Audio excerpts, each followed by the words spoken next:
Baik, selamat malam teman-teman semua. Mudah-mudahan semua dalam keadaan sehat dan bisa mengikuti kuliah dengan paripurna gitu ya. Bisa fokus belajar. Kali ini kita akan belajar mengenai anomali dan visualisasi. Di sini saya berikan judulnya. Nanti kita akan banyak membahas mengenai apa itu anomali dan bagaimana posisinya dalam audit gitu ya. Dan nanti bagaimana visualisasi anomali dalam grafik-grafik atau chart gitu ya. Lalu nanti kita akan sedikit belajar mengenai bagaimana mendeteksi dengan pendekatan statistik gitu ya. Mohon maaf, mungkin slide saya kali ini mulai berbeda dengan sebelum tes, karena sepertinya load pekerjaan saya atau yang saya urus lebih banyak di second half kita ini, sehingga itu waktu persiapannya, jadi mohon maaf. Yang penting mudah-mudahan nanti materinya tersampaikan dengan baik ya, walaupun slide mungkin tidak begitu warna-warni lah misalnya. Oke, ini rencana pembelajarannya teman-teman.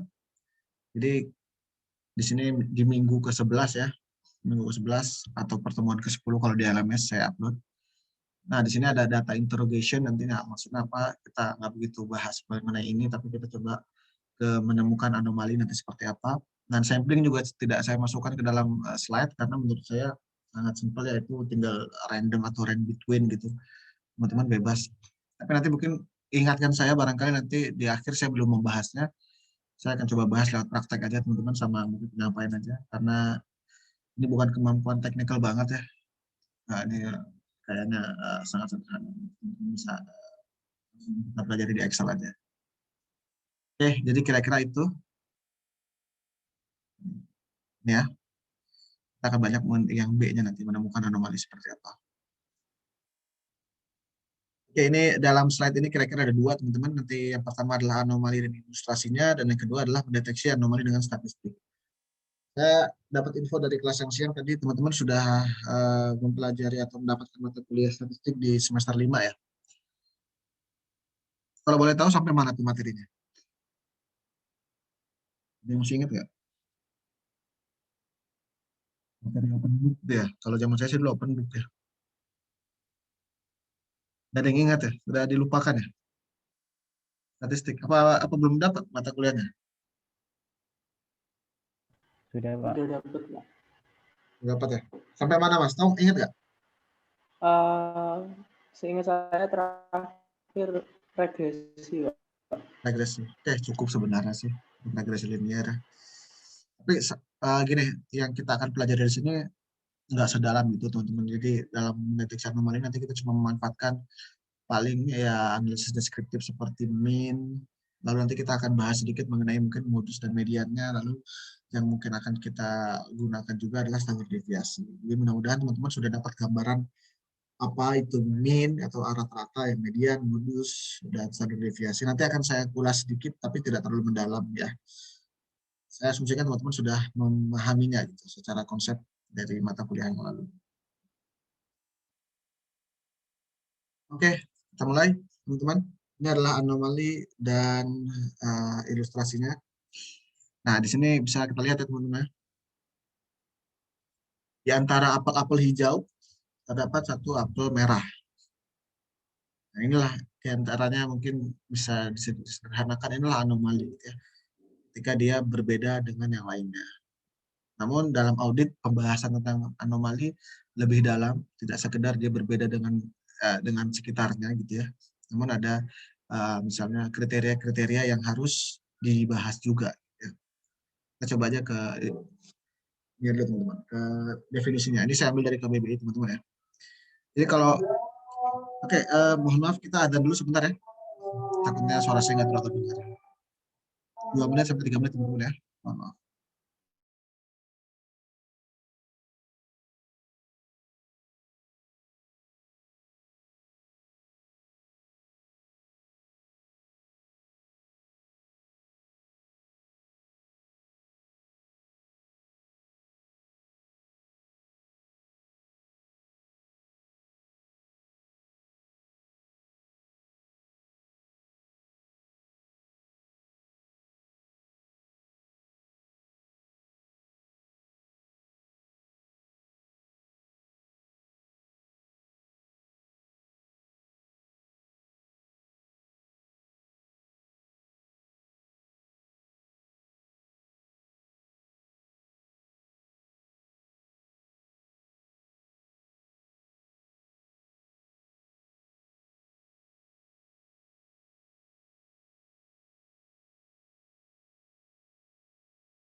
Baru saja berakhir azannya. Terima kasih teman-teman sudah menunggu.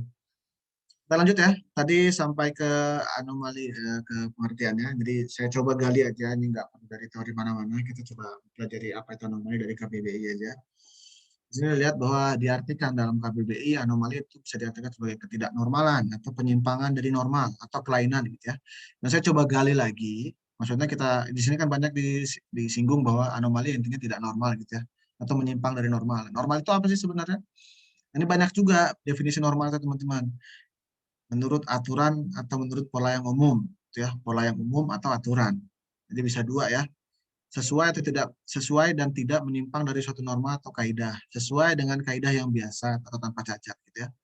Nah, ini bisa dihubungkan dengan nanti posisi anomali itu dalam audit teman-teman. Bahwa anomali itu secara umum mungkin ini ya, nanti kan tidak normal gitu ya, tidak menurut pola yang umum gitu ya.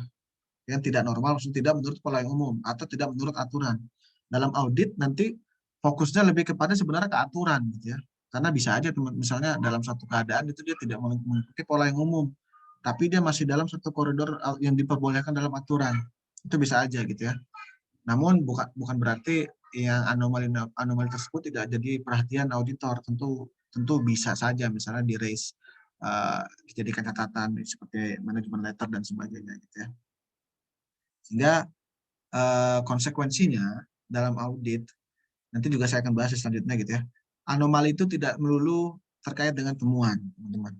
Dan temuan itu memang biasanya adalah anomali, kecuali ya temuan itu terjadi secara masif gitu ya, atau memang praktik umumnya itu adalah praktik yang salah, sehingga temuan itu bukan jadi anomali gitu, yang anomali malah yang benar gitu ya.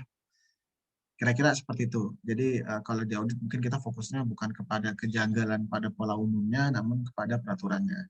Namun perlu juga bagi auditor untuk melihat apa ya, pola-pola yang tidak umum di suatu perusahaan atau laporan keuangan. Barangkali nanti itu adalah suatu indikasi dari temuan atau hal atau masalah yang lebih besar. Gitu. Nah, saya coba berikan ilustrasi di sini. Nah, dari ilustrasi 1, teman-teman, ini adalah data tinggi badan mahasiswa STAN. Di sini ada 8 sampel. Ada yang tinggi badannya 163 cm sampai 159 cm. Nah, kira-kira dari sini kan teman-teman bisa ngelihat ya. Ada yang anomali nggak dari 8 sampel ini kira-kira? Bisa jawab? Silakan. Ada. Yang mana, Mas? 198. Oke, ini menurut Mas Dimas adalah anomali gitu ya. Karena di sini dilihat sampelnya cukup sedikit, 8 bisa kita lihat, atau bisa kita perkirakan gitu ya, nggak perlu pakai hitung-hitung. Kayaknya ini ada anomali. Namun begitu, apakah anomali ini menyalahi aturan gitu? Ini memang tidak sesuai dengan pola yang umum, tapi apakah ini menyalahi aturan? Menyalahi aturan nggak, Mas Dimas? Enggak, Pak. Enggak ya? Nah, Enggak. itulah salah satu contohnya teman-teman ya. Ketika misalnya kita menemukan sesuatu yang janggal, tapi yang nggak masalah juga gitu ya. Nggak masalah juga. Jadi belum tentu yang anomali itu adalah temuan gitu ya. Nah, contoh kedua teman-teman, ilustrasi kedua, ini adalah data usia mahasiswa STAN misalnya. Silakan teman-teman, yang mana yang anomali kira-kira? Yang 14, Pak. Yang 14. Nah, Mas Zaki, kira-kira 14 ini menyalahi aturan nggak kira-kira? Iya, Pak, menyalahi aturan, Pak. Oke, menyalahi aturan ya. Ya kalau nggak salah daftar STAN itu ada minimal usianya gitu ya. Sehingga nggak mungkin nih kalau tingkat 3 kok masih ada yang 14 tahun gitu ya. Ini bisa jadi ini adalah suatu indikasi temuan teman-teman. Kasus yang kedua gitu ya. Jadi balik lagi teman-teman, anomali itu bisa jadi hanya menyimpang dari kebiasaan atau pola yang umum, bisa juga dia menyimpang dari yang pola yang umum dan dia merupakan indikasi temuan gitu ya, menyalahi aturan misalnya. Nah ini adalah satu ilustrasi yang kebetulan kita bisa lihat dengan mata telanjang gitu ya, dengan hanya melihat data ini kelihatan anomalinya karena cuma 8 sampelnya. Ketika data itu banyak, katakanlah ada 100 data poin atau 1000 atau sampai ratusan ribu atau hingga jutaan, itu kan nggak mungkin kita mengandalkan mata gitu ya. Walaupun sebenarnya yang sedikit pun saya tidak menyarankan kalau auditor tuh misalnya hanya menunjuk gitu metodenya. Ini berbeda gitu. Nggak misalkan nggak diketahui, nggak dituliskan seperti apa metodenya. Karena pernah saya sampaikan audit itu kan mengerjakan apa yang ditulis dan menulis apa yang dikerjakan gitu ya. Sehingga metode yang menentukan dia itu menganggap suatu data itu anomali itu perlu dituliskan, teman-teman. Apakah boleh berdasarkan judgment? Boleh sebenarnya. Auditor itu kan ada salah satu prinsipnya ada professional judgment. Namun alangkah lebih baik judgment itu juga tulis. Apa alasannya? Misalnya berdasarkan apa ya? Misalnya eh, rata-rata dia lebih berapa kali lipat, misalnya berapa persen dan sebagainya. Itu perlu ditindaklanjut atau didokumentasikan sebagai itu. Nah, ketika datanya banyak, teman-teman, tentu metode seperti ini tidak efektif lagi, gitu ya. Ada yang mungkin masih bisa efektif dilakukan adalah kita coba buat ilustrasi visualisasi datanya seperti ini, teman-teman. Nah, ini berdasarkan data yang tadi aja ya. Kita udah bisa ngelihat nih sebenarnya ada lonjakan di sini gitu ya. Ini kebetulan yang tadi 198 ya. Ini ada lonjakan di sini. Dan ketika datanya semakin banyak pun sebenarnya seharusnya bisa terdeteksi oleh mata, oh ada yang tinggi sendiri gitu misalnya, atau ada yang rendah sendiri. Itulah biasanya trik untuk melihat anomali dengan cara visualisasi. Ini contohnya dengan menggunakan diagram mata. Di sini saya mau apa ya berikan apa yang saya sering lakukan juga, teman-teman. Ini kebetulan datanya 8, mungkin masih bisa kelihatan seperti ini ya. Tapi kalau datanya lebih banyak, mungkin kalau selisihnya cuma segini, ini nggak begitu kelihatan. Sehingga ketika kita menyampaikan data ini atau mempresentasikan data ini, sulit ditangkap oleh audiensnya gitu ya. Karena kan visualisasi data ini kan tujuannya adalah kita untuk storytelling, teman-teman. Storytelling dengan data gitu ya. Storytelling dengan visualisasi. Narasi kita misalkan mau apa? Narasi kita untuk menunjukkan bahwa ada anomali. Ketika datanya banyak dan anomalinya hanya jaraknya segini, belum tentu dengan gambar yang kita punya, audiens kita bisa menangkap, oh ya di situ anomali gitu ya. Sehingga apa ya komunikasinya kurang efektif gitu. Nah, untuk data-data yang seperti ini contohnya teman-teman yang selisihnya mungkin nggak begitu jauh gitu ya. Ketika datanya banyak nanti mungkin tidak terlalu nampak. Saya biasa mungkin mentransformasi visualisasinya atau diagramnya menjadi seperti ini. Ini datanya sama, cuma tentu di sini lebih terlihat bahwa ada yang apa namanya tinggi sendiri gitu ya, lebih obvious, lebih apa ya, lebih nampak jelas gitu ya. Lihat ada anomali ketimbang ini. Apa yang saya lakukan di sini, teman-teman? Kalau di sini datanya dari 0 sampai 198 atau sampai 200 lah kira-kira gitu ya. Nah, di sini saya lihat bahwa semua data itu nggak ada yang misalnya di bawah 150 gitu ya. Sehingga coba aja saya buat dari 150. Ya, jadi nggak dari 0 ya, dari 150 sehingga lebih terlihat, jadi lebih di zoom. Jadi fluktuasinya lebih terlihat, teman-teman. Dan dengan seperti ini justru menurut saya dan berdasarkan pengalaman saya, ketika kita mau storytelling with data kayak tadi gitu ya, lebih efektif karena lebih nampak dengan sekali lihat itu misalnya audiens kita sudah melihat bahwa ada anomali di sana. Nah, hal yang sama juga saya lakukan di ilustrasi yang kedua, teman-teman. Terlihat bahwa anomalinya adalah yang rendah gitu ya. Dari sini mungkin sudah terlihat gitu ya. Tapi balik lagi tadi seperti saya sampaikan, ketika datanya itu banyak, mungkin akan sulit untuk lihat dalam sekali lihat misalnya atau dalam waktu yang singkat. Sehingga untuk data seperti ini bisa juga kalau mau diterapkan trik yang tadi. Ini contohnya. Lihat bahwa selisihnya juga jadi lebih banyak gitu ya. Sehingga lebih inilah. Sebentar.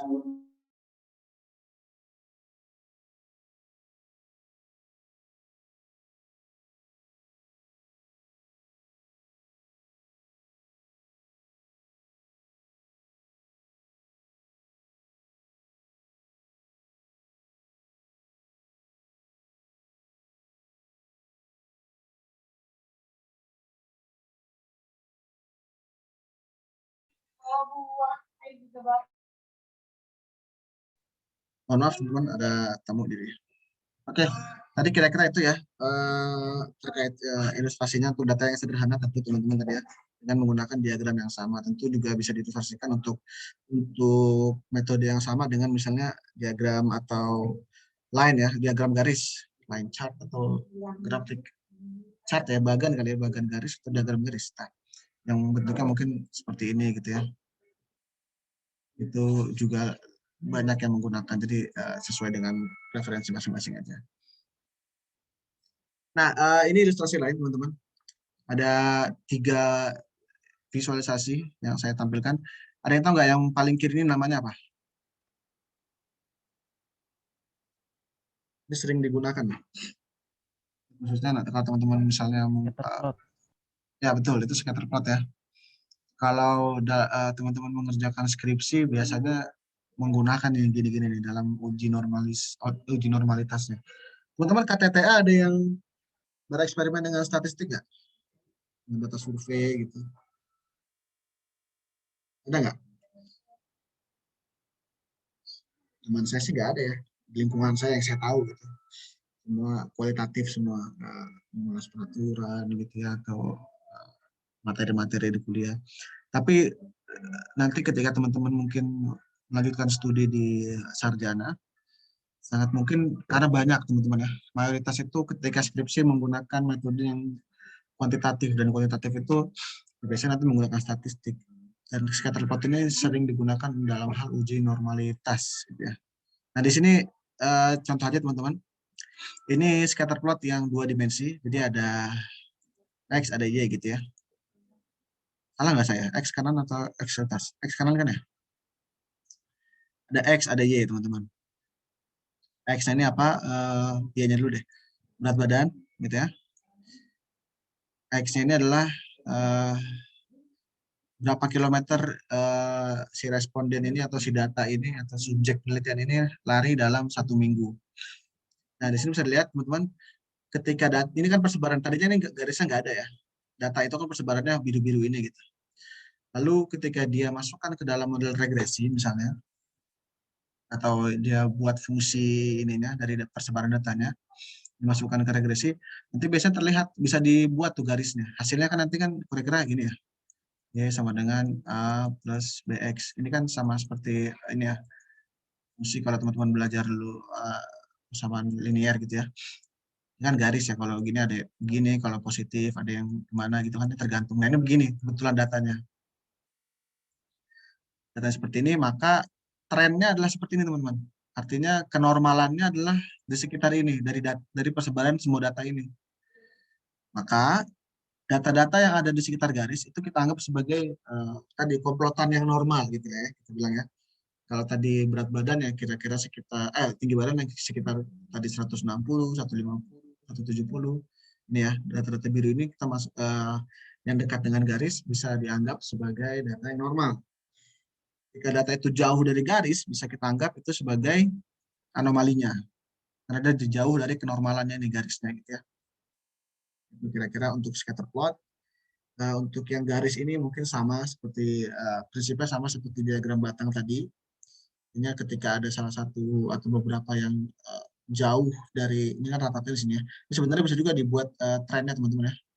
Misalkan tadi samaan regresi, mungkin trennya seperti ini gitu ya. Dia yang jauh sekali dari garis tengah ini, rata-rata ini atau garis tren, inilah yang kita anggap sebagai anomali jika kita memanfaatkan visualisasi. Kalau yang ketiga ini ada yang tahu nggak ini namanya apa? Candle, Pak. Apa namanya? Candle. Ya. Kalau saya tahu ini box plot ya, mungkin candle juga ya. Kalau box plot kayaknya sih memang biasanya miring gini, atau mungkin sama lah bentuknya sih, kurang lebih sama deh. Saya sih tahunya box plot. Jadi ya tentu saya nggak tahu semua ya penamaannya. Artinya penamaan memang tidak terlalu penting. Yang penting prinsipnya teman-teman tahu bahwa ini ini adalah representasi satu data. Karpet ini persebaran datanya seperti ini teman-teman. Dengan rata-rata di garis merah ini, dan batas outliernya di garis ini biasanya garis kecil. Outlier itu nama lain dari anomali ya. Ketika kita belajar statistik itu kadang-kadang itu interchangeable istilahnya. Tapi lebih sering sebenarnya kita sebut sebagai outlier. Yang artinya pun sebenarnya sama dengan anomali tadi gitu ya. Namun kalau di audit kita sering menyebutnya sebagai anomali. Jadi nanti mohon dimaklumi, barangkali saya kadang-kadang menyebutnya sebagai outlier, barangkali nanti kadang-kadang saya menyebutnya sebagai anomali gitu ya. Dan ini anomali ketika dia di luar dari garis kecil ini ada garis kecil sebenarnya. Data yang di luar sini adalah anomalinya gitu. Ini lebih besar dari ini gitu ya. Kira-kira seperti itu penggunaannya. Boxplot ini mungkin beberapa kali juga digunakan, saya gunakan dalam project-project misalnya data machine learning gitu ya, atau data science. Nah, teman-teman nanti yang berminat untuk ke sana gitu atau mempelajari data science ini hot topic banget sebenarnya topik data science ini. Kalau teman-teman punya minat ke sana bagus banget tuh. Karena di mana-mana tuh lagi dicari talent-talentnya data science. Yang mana sebenarnya data science adalah pengaplikasian statistik dengan platformnya komputer gitu. Jadi banyak disebut sebagai perkawinan antara computer science dan statistik gitu ya. Maka dari itu sayang banget kalau teman-teman dari sekarang udah alergi sama statistik ya, bukannya terpacu untuk belajar gitu ya. Saya pun juga dulu sebenarnya alergi, cuma setelah saya tahu betapa besar potensinya teori-teori statistik ini atau materi-materi statistik ini, terpacu untuk mempelajarinya. Karena seperti misalnya teman-teman sering banget mungkin dengar istilah AI gitu ya, artificial intelligence, yang sekarang juga banyak banget diterapkan di mana-mana. Itu intinya ya machine learning itu, yang intinya adalah statistik. Dia menebak sesuatu itu seperti ini, atau menebak misalnya kita akan nonton video apa setelah video ini, itu semuanya permainan statistik. Banyak misalnya mempelajari terkait teori probabilitas gitu ya. Nanti ada expected value dan sebagainya. Jadi potensinya besar teman-teman untuk mempelajari statistik. Tapi kita nggak akan belajar sampai sana. Kita mata kuliah TBK, jadi kita cuma iseng-iseng aja nih. Oke, itu kira-kira ilustrasinya untuk 3 jenis diagram yang lain, scatter plot, box plot, dan line chart gitu ya. Kemudian bisa dimengerti. Nah, kita masuk ke bagian yang kedua, teman-teman. Kalau tadi kita sudah mengetahui apa itu anomali, mudah-mudahan terus lalu kita coba lihat dari data yang sedikit, oh bisa nampak dilihat dari angka-angkanya. Namun ketika data itu sudah mulai banyak, ada tantangan tersendiri. Di antaranya bisa diakali dengan visualisasi datanya gitu ya. Namun misalnya seperti tadi kita lihat ini. Ketika misalnya datanya seperti ini, nggak sampai atas. Apakah kita sebut ini sebagai anomali? Nah, penilaian orang terhadap anomali itu bisa jadi berbeda-beda, teman-teman. Sehingga tidak objektif kalau penilaian orang, beda orang beda penilaian gitu ya. Subjektif jadinya. Nah, di sini makanya coba kita sebenarnya ada caranya untuk mengkuantifikasi sehingga penentuan anomali itu menjadi objektif. Seperti apa? Nah, ini kita coba dengan statistik gitu ya. Nah, di sini ini diagram ini atau chart ini atau grafik ini, inilah yang sering disebut sebagai bell curve. Ini akan sering atau hampir pasti teman-teman temui, barangkali nanti teman-teman mau ngerjain skripsi yang kuantitatif, karena biasanya akan berhubungan dengan statistik parametrik. Statistik parametrik itu mengharuskan datanya distribusinya seperti ini. Nah, nanti kita belajar sedikit terkait dengan distribusi data. Dan ini adalah yang disebut sebagai distribusi normal. Gambarnya ini sering disebut sebagai bell curve atau Gaussian curve. Nah, dengan banyak tadi saya sampaikan berbagai macam metode di statistik yang bisa dimanfaatkan, di sini kita mempelajari mungkin ini aja teman-teman, yang simpel. Mean, median, modus, standar deviasi. Menurut saya kebangetan kalau teman-teman masih perlu dijelasin banget nih terkait dengan mean, median, dan modus gitu ya. Karena kayaknya dari sekolah udah diajarin nih, median, mean, modus gitu ya. Di sini mungkin saya nggak begitu banyak sampaikan, tapi saya kasih tahu rumusnya di dalam Excel. Untuk mean itu average karena rata ya, median, modus itu mood seperti ini. Jangan lupa modus itu adalah frekuensi yang terbesar ya, bukan nilainya yang paling besar. Jadi pada 100 kejadian, berapa kejadian yang nilai mana yang mempunyai paling banyak kejadian gitu ya. Nah, di sini mungkin saya akan bahas sedikit terkait dengan standar deviasi, teman-teman. Nah, apa itu standar deviasi? Bahasa sederhananya atau bahasa Indonesianya kalau kita artikan sebagai kata-kata mungkin simpangan baku. Dan dia itu apa gitu ya? Dia itu adalah selisih ya, selisih data kita, misalnya data kita ada berapa? Misalnya 2, 4, 6, 8. Selisih data kita dengan rata-ratanya. Kenapa? Gini, ini saya bahas sedikit ya. Kalau datanya ada 4 seperti ini, rata-ratanya jadi berapa coba? Kalkulator dulu deh. 2 tambah 4 tambah 6 tambah 8 bagi 4. Katanya 5, teman-teman. Katanya sebenarnya 5. Simpangan bakunya berapa? Nanti dilihat. 2 kurang 5 berapa? 3. 4 kurang 5 berapa? Min 1. 6 kurang 5 berapa? 1. 8 kurang 5 berapa? 3. Ini ya. Lalu dia dikuadratkan masing-masing. 9, 1, 1, 9. Dijumlahkan. Lalu nanti diakarkan gitu ya. Itulah, jadi kurang lebih dia itu adalah berapa variansinya. Di sini standar deviasinya saya coba aja ya. Kalau ini, menurut kalau mau coba silakan nih. Ada rumusnya di Excel. STDEV.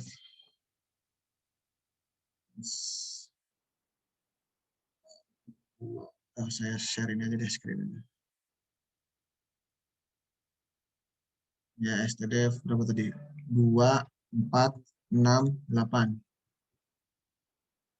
Nah, variansinya adalah 2,5, teman-teman. Bukan variansi, ini standar deviasinya gitu ya. Jadi kurang lebih penyimpangannya atau simpangan baku dan data ke datanya itu 2, berapa tadi? 2,58. Itulah standar deviasi. Nanti logika lain misalnya ketika datanya itu selisihnya tipis-tipis. Kayak misalkan 2, 3, 2, 2, 2, 3, 2, 2. Nah, ini mungkin simpangan bakunya kecil karena variasi datanya ini tidak begitu jauh jaraknya gitu ya. 2, 3, 2, 3, 2, 2. Ini kemungkinan standar deviasinya kurang dari 1. Coba kita buktikan ya.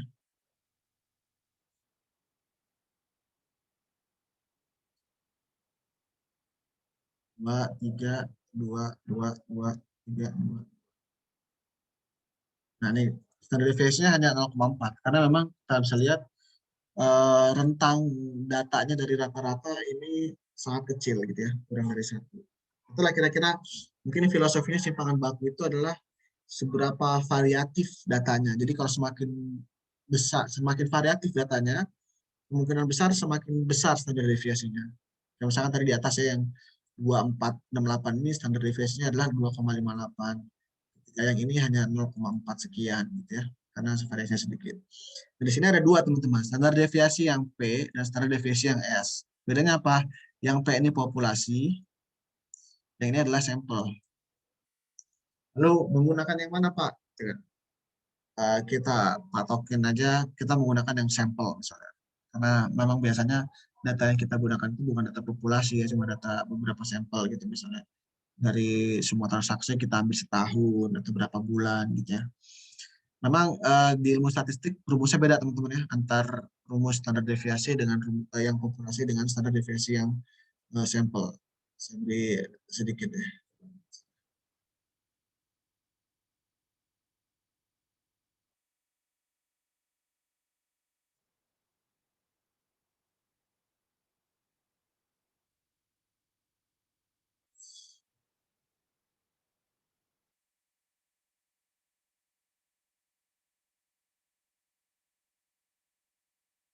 Nah, ini yang sampel, ini yang populasi. Jadi lihat penyebutnya berbeda ya teman-teman ya. Ini sebenarnya sama nih. Kalau di sampel rata-rata itu simbolnya X bar seperti ini. Kalau di populasi mu seperti ini ya.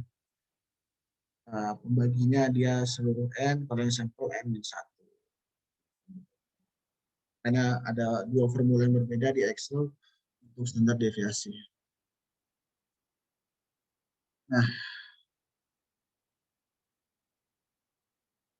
Nah, ini kita lanjut teman-teman ke sini. Tadi balik ke bell curve tadi ya.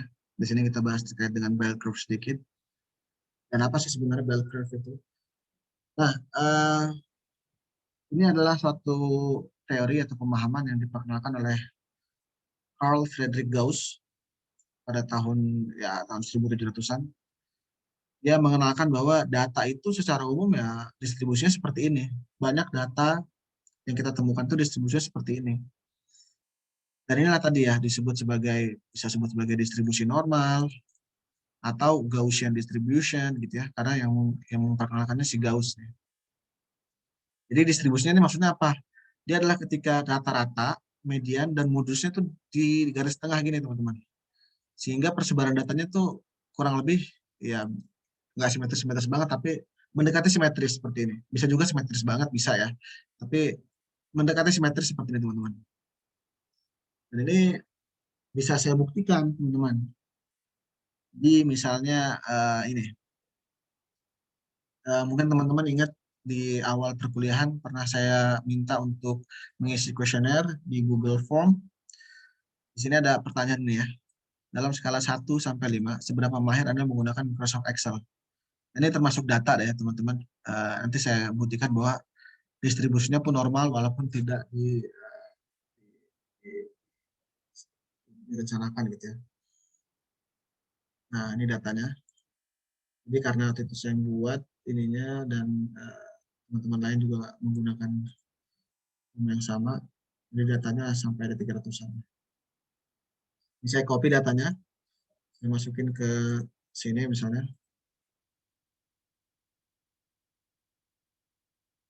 Ya, data ya. Nah, bagaimana membuktikannya? Jadi kan kalau distribusi normal itu min-nya dan modus dan median itu dalam nilai yang sangat berdekatan, bisa jadi sama persis. Ini coba kita buktikan. Min, median, modus. Ini seperti tadi, average. Nah, seperti ini. 42 kali biar kali ke bawah. Median.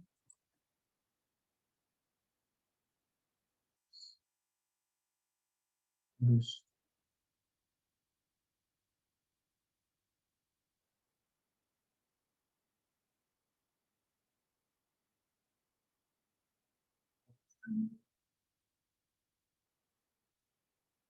Ya, bukti bahwa datanya median dan modus dalam satu nilai yang sama dan min-nya mendekati 3. Ini bisa kalau dibulatkan ya 3 itu hasilnya. Min-nya. Apakah ini membuktikan tadi teorinya atau konsepnya Gaussian tadi bahwa data itu kecenderungan yang di sekitar kita punya distribusi normal? Coba aja kita buat ini teman-teman ya, kita buat distribusi normalnya atau kita buat grafiknya. Ini harusnya datanya kita kelompokkan dulu, kita samain berdasarkan data poinnya. Sini kan seharusnya ada 1, 2, sampai 5 ya. Berapa nih yang 1? Satu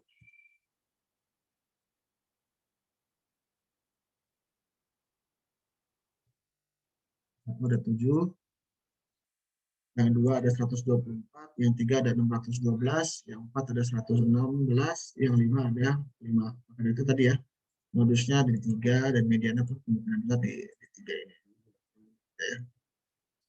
Dan coba kita buat grafik garis deh, line chart gitu ya, dengan menggunakan data ini. Nah, di insert aja, ini pilih aja line ya, ini misalnya. Katakan bahwa bentuknya seperti tadi ya, seperti lonceng ya. Di bell curve tadi yang puncaknya ada di tengah. Ini kalau mau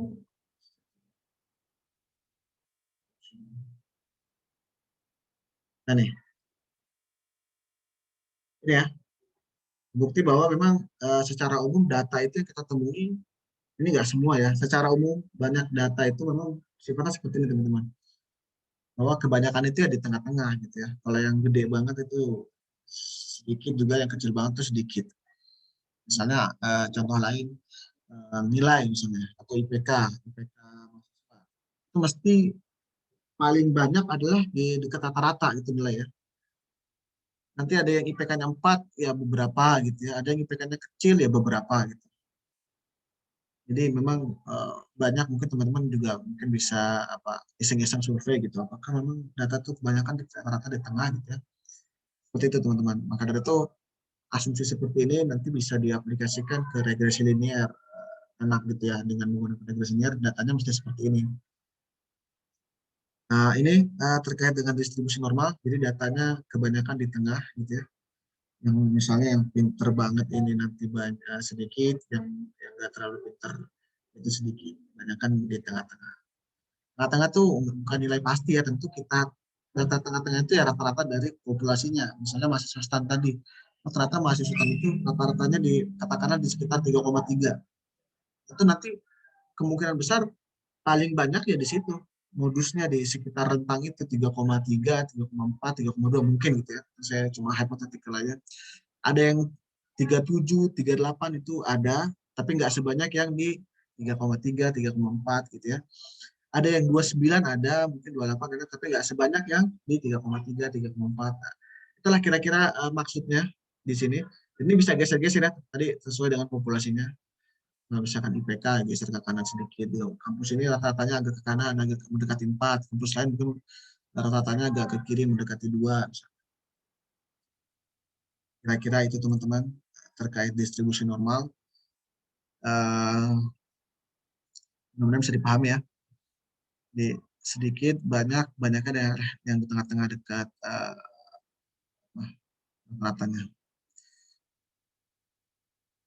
Oke, dengan tadi apa yang disampaikan Gauss, kebanyakan data itu adalah distribusi normal. Tidak berarti data itu selalu seperti itu. Dan banyak juga teman-teman menemukan nanti data itu, khususnya nanti ketika misalnya skripsi gitu ya, data itu bentuknya gini, miring ke kanan atau miring ke kiri. Misalnya tadi balik lagi, misalkan ke analoginya ke data IPK. Bisa aja ternyata di STAN itu banyak sekali yang 4 dan 3,8 gitu ya. Nanti yang 3,4, 3,5 itu sedikit. Sehingga mungkin miring ke kanan gitu misalnya. Dan mungkin juga miring ke kiri. Jadi rata-ratanya itu di sini. Modusnya, frekuensinya lebih banyak di kanan sini. Dan ini nanti ya, saya banyak sharing terkait dengan skripsi. Karena kenyataannya seperti itu, teman-teman. Ketika nanti teman-teman mungkin mengerjakan skripsi, yang begini-begini akan mempersulit teman-teman untuk melanjutkan skripsinya. Karena teman-teman tadi ya, sempat ada ngomong, statistik itu belajar regresi, nanti ujung-ujungnya kan kebanyakan ketika skripsi yang kuantitatif ingin membuat regresi kan, Y sama dengan A plus B, misalkan BX1, B1X1, tergantung variabelnya ada berapa gitu ya. Dalam pembuatan regresi linear ini teman-teman, itu harus memenuhi beberapa asumsi, diantaranya datanya harus normal. Maka dari itu ada uji normalitas. Dan data yang seperti ini itu tidak normal, sehingga tidak boleh dimasukkan ke dalam rumus regresinya. Data seperti ini juga nggak normal, skewed datanya. Apa penyebab data ini nggak normal? Biasanya yang paling jadi dugaan di awal adalah sampelnya kurang banyak. Jadi kalau misalnya tadi lagi kan kalau kita skripsi itu kan survei buat data ya, itu kita menentukan siapa sampelnya.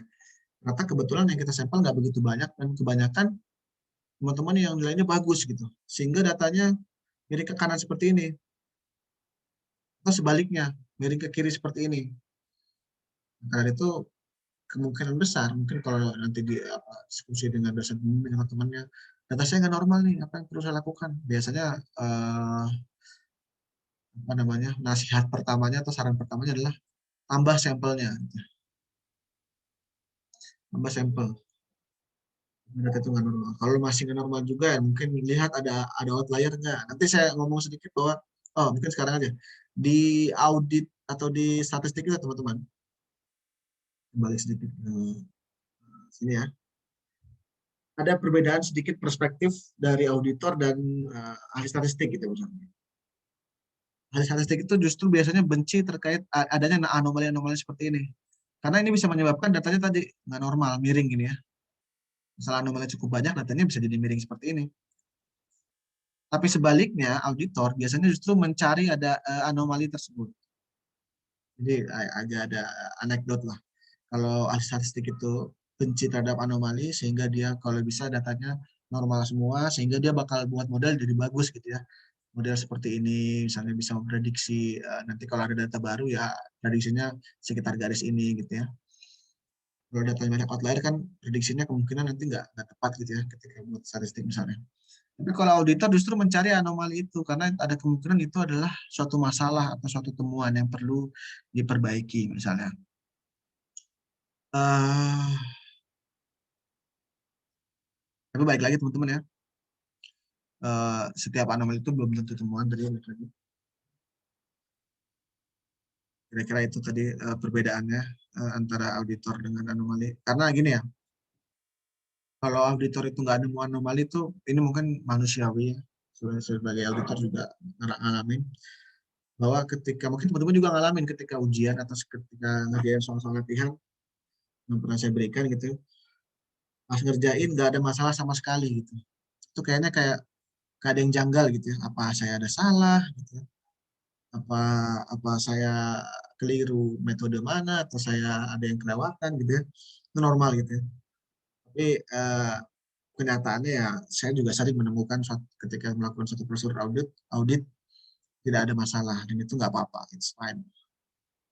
Lagi sudah dibuktikan dengan misalnya dokumen-dokumen tambahan. Oke, nah tadi distribusi normal teman-teman. Ini yang miring, scoot ya. Nah, gunanya apa tadi kita mempelajari sedikit berkenalan dengan distribusi normal supaya kita nanti bisa menggunakan ini tadi.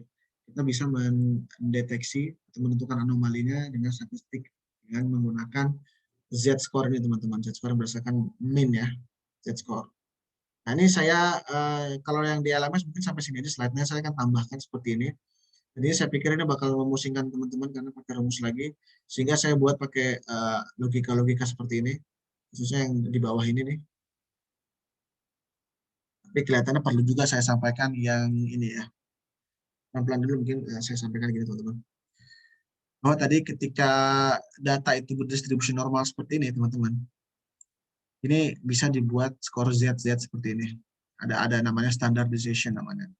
Tapi gini, yang perlu dijadikan perhatian teman-teman. Sebenarnya nggak ada patokan atau kriteria yang pakem gitu, yang baku, bahwa menyatakan, oh data yang misalkan di atas Z3 itu outlier, atau Z2 itu outlier. Itu nggak ada patokan bakunya teman-teman. Bahwa misalkan yang simpangan bakunya, datanya yang melebihi 2 kali simpangan baku, itu ada outlier. Itu nggak ada patokannya. Jadi tergantung judgement masing-masing sehingga tidak dijadikan satu patokan khusus dalam teori audit misalnya atau dalam kita praktek audit, kita standar audit. Tapi untuk mata kuliah ini kita asumsikan bahwa outlier itu adalah ini bukan 3Z ya, maksudnya skor Z-nya itu 3 atau minus 3. Jadi lebih dari 3 atau kurang dari minus 3. Jadi kita bisa lihat teman-teman. Nilai Z0 itu adalah rata-rata, nilai min gitu ya. Ketika datanya sangat kecil, jauh dari rata-rata, itu kan bisa kita bilang anomali atau dia jauh lebih besar dari rata-rata. Itu bisa kita katakan sebagai anomali. Tapi jauhnya itu seperti apa? Nah, ini bisa kita gunakan teorinya dengan metode Z-score ini. Satu Z itu nilainya sama dengan satu standar deviasi. Ini ya. Satu Z itu sama dengan standar deviasi. Standar deviasi simbolnya begini teman-teman. Jadi kalau 2Z berarti 2 kali standar deviasi. 3Z pun 3 kali standar deviasi. Maka kalau kita menggunakan asumsi outlier adalah yang masuk ke sini nih. Datanya lebih besar dari 3 kali standar deviasi ditambah rata-rata atau lebih kecil dari rata-rata dikurang 3 kali standar deviasi. Di sini rentang datanya nanti. Maka di sini saya coba simplifikasi, berarti batasnya itu kan nanti 3 kali standar deviasi ya batasnya. Ditambah rata-rata. Maka kalau kita mau cari X itu di sini ya, X sama X gitu ya. X itu outlier maksudnya. X itu yang lebih besar dari 3Z, atau X itu lebih kecil dari 3Z, maka X lebih besar dari batas atasnya berarti adalah rata-rata ditambah 3 kali standar deviasi. Atau rata-ratanya nilai X-nya itu, nilai datanya lebih kecil dari rata-rata dikurang 3 kali standar deviasi. Ini mungkin tidak begitu mudah dicerna, teman-teman. Saya akan coba contohkan aja di data yang tadi sama-sama kita udah pelajari. Kelihatan kan ada data tadi ya? Ini saya hapus saja ya chartnya. Oke, di sini saya masih tambahin standar deviasi ya dengan rumusnya tadi STDF S ya, STDF S sama.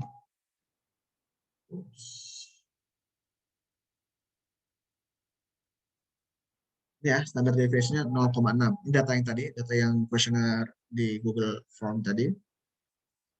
Kita melihat mana yang anomali. Berarti kita harus mempunyai misalnya batas atas dan batas bawah.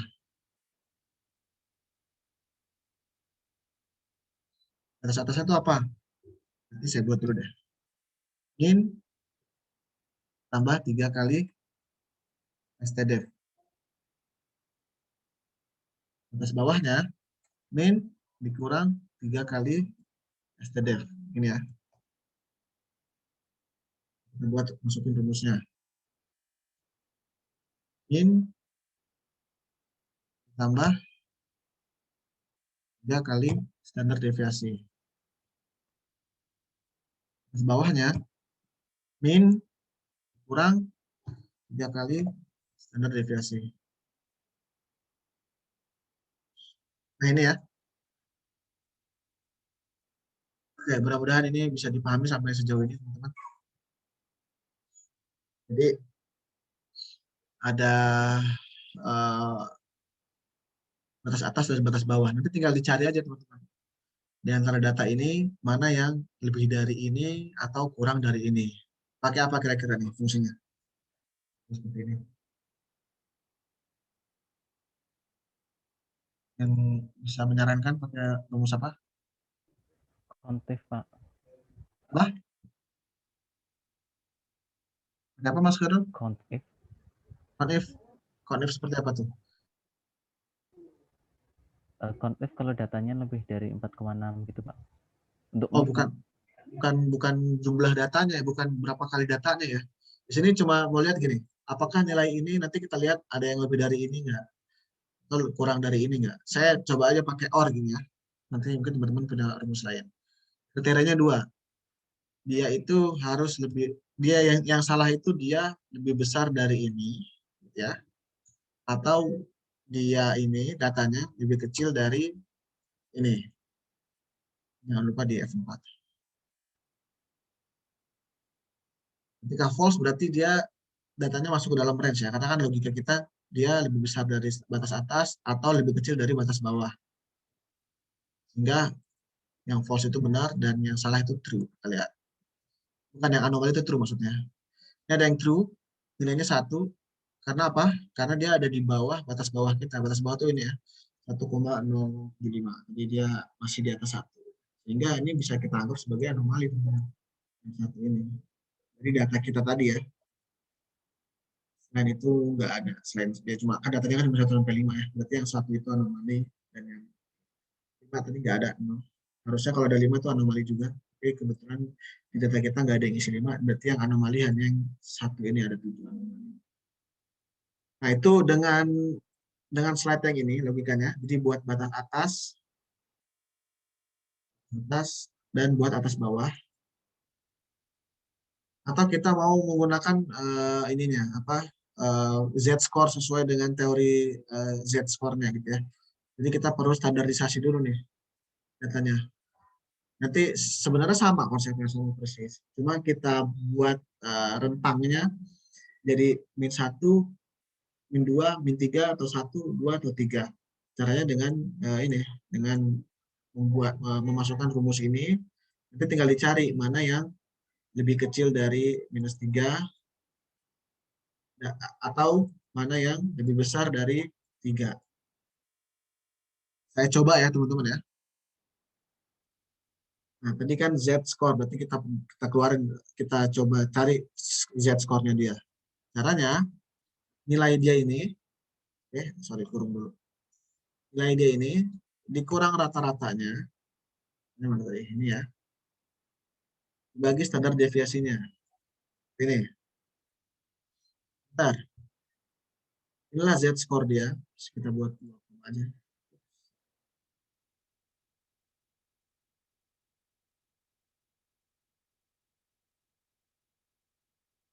Aja gini ya.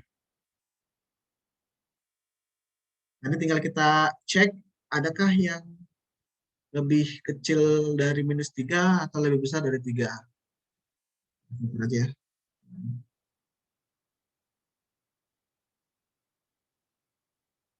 Nah, ini bisa lihat ya, -3 atau kalau mau lebih lagi kita buat ini aja deh. Kita filter is greater than 3 atau is less than -3. Nah, hasilnya persis sama kayak yang tadi ya, bahwa yang anomali itu yang nilai Z-nya lebih kecil dari -3 adalah yang 1. Jadi sama aja, tinggal teman-teman nanti tentukan mana yang lebih mudah bagi teman-teman. Apakah membuat Z-score-nya dulu atau membuat tadi batas atas dan batas bawah, ya. Either way, saya nggak ada masalah teman-teman mau pakai yang mana. Yang penting teman-teman tahu gitu, apa filosofinya di balik penggunaan Z-score ini, kenapa lebih baik daripada misalkan teman-teman batas atas batas bawah atau sebaliknya gitu.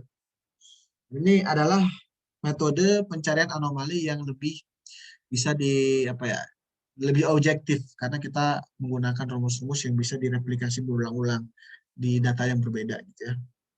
Sehingga lebih bisa dipertanggungjawabkan kalau teman-teman misalkan menentukan ini adalah anomali data ini. Berdasarkan apa? Berdasarkan Z-score misalnya. Ketika dia nilainya lebih atau kurang dari -3 atau lebih dari 3. Sebenarnya saya juga bisa nih bikin satu lagi. Ini buat iseng-iseng aja ya teman-teman ya. Bisa jadi rumusnya tuh seperti ini juga. Saya langsung aja buat ini. Kalau nilai absolut dari selisih datanya dengan rata-rata ya lebih besar dari 3 kali standar deviasi. Sama aja hasilnya. Cuma sudut pandangnya aja yang beda kalau teman-teman matematika ya sama-sama aja nih. Hasilnya sama kayak yang kiri. Jadi nggak perlu bikin batas atas batas bawah kalau yang ini. Karena kan ujung-ujungnya ini kan karena tutel ya. Jadi lihat anomali itu simetris. Batas bawah, batas atas. Yang selisihnya itu lebih dari 3 kali standar deviasi ditambah rata-rata gitu ya. Jadi saya buat nilai absolutnya. Kalau selisihnya itu lebih dari 3 standar deviasi, ya itu berarti anomali. Nah, ini silakan teman-teman nanti pelajari ini saya buat.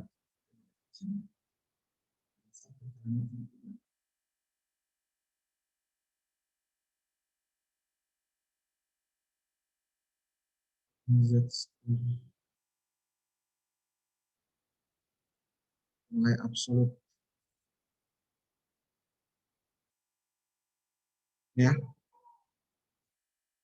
oke, silakan diresapi teman-teman. Setelah ini kita coba latihan, mungkin nggak lama-lama ya, mungkin setengah jam aja. Kalau lebih cepat bisa selesai lebih cepat ya kita sudahi secepatnya. Supaya nanti kita bisa lanjut bahas soalnya. Dan mungkin ada waktu buat kita bahas soal SQL-nya. Kira-kira begitu. Nanti saya akan bagi ke 3 kelompok teman-teman. Soalnya, oh ya, saya perlu sampaikan ya. Salah satu soalnya itu belum saya matiin randomnya teman-teman. Ini yang alpha nih. Jadi ini karena saya mau buat soal, saya kalau buat soal ya kira-kira begini teman-teman. Random-random begini ya. Nah kalau yang ini udah nggak masalah, tinggal teman-teman pakai. Nah yang ini kemungkinan nanti akan berubah-berubah datanya nih. Kayak gini ya. Terus apa juga berubah. Gitu. Nah caranya teman-teman di copy aja semua. Copy semua. Lalu di paste value. Ya. Paste yang Ya sekarang datanya mudah-mudahan nggak berubah lagi. Jadi mohon maaf saya tadi kemarin ketika mengupload lupa mematikan randomnya. Kira itu berarti ada pertanyaan sampai sini sebelum saya bagi ke 3 kelompok. Saya tunggu pertanyaannya sambil absennya.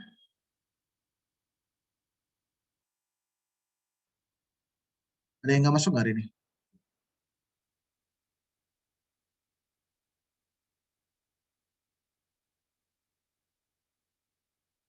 Nggak ada yang masuk, nggak ada yang absen hari ini. Untuk di awal tadi semua join semua Pak, 30 anak.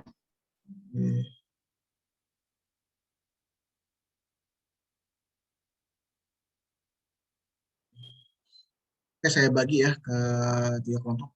Silakan teman-teman akses belum di LMS. Ada 2 aja sesuai dengan instruksinya. Nanti setelah mungkin 20 sampai 30 menit kita bahas di main room. Saya kasih waktu 30 menit.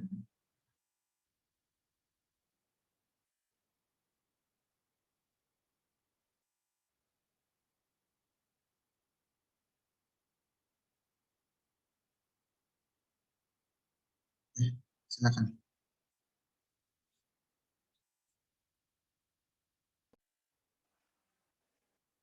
Oke, teman-teman, saya coba kerjakan ya soalnya. Nanti teman-teman kalau ada cara lain atau ada kesalahan dari apa yang saya lakukan, mohon disampaikan saja langsung. Tidak nunggu saya. Oke, sheet pertama adalah travel and expense. Ada 2 soal, buat grafik rata-rata travel D, travel R, departure, return maksudnya, dan hotel expense. Grafik rata-rata ya, per pegawai. Nanti kita pivot atau kita submit. Tapi di sini teman-teman, hotelnya ini kebetulan dia sudah ini ya, per 3 malam, per 4 malam gitu ya. Jadi kalau kita nggak rata-ratakan ini nanti akan bahan bakunya jauh gitu, variasinya jauh. Padahal maksudnya ini adalah hotel per berapa malamnya gitu. Jadi yang diperbandingkan lebih baik adalah harga hotel per malamnya, sehingga ini dibagi. Ya, nanti yang kita ini kan tata-tatanya adalah yang ini. Kita lihat anomalinya. Karena kalau ini pasti nanti akan ada anomali, tentu aja. Karena dia 4 malam gitu ya, pasti dia jauh dari yang 1 malam. Coba nanti kita perbandingkan yang sudah dibagi per jumlah malamnya gitu ya. Oke, kita buat pivot table di sebelahnya aja. Gampang misalnya di sini. Employee ID.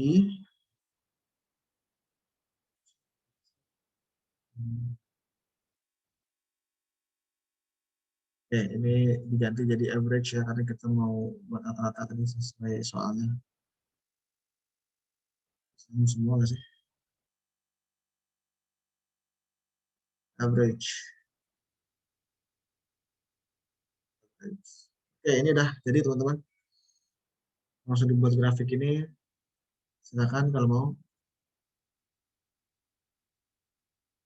Bisa nggak langsung buat grafik ini? Bisa.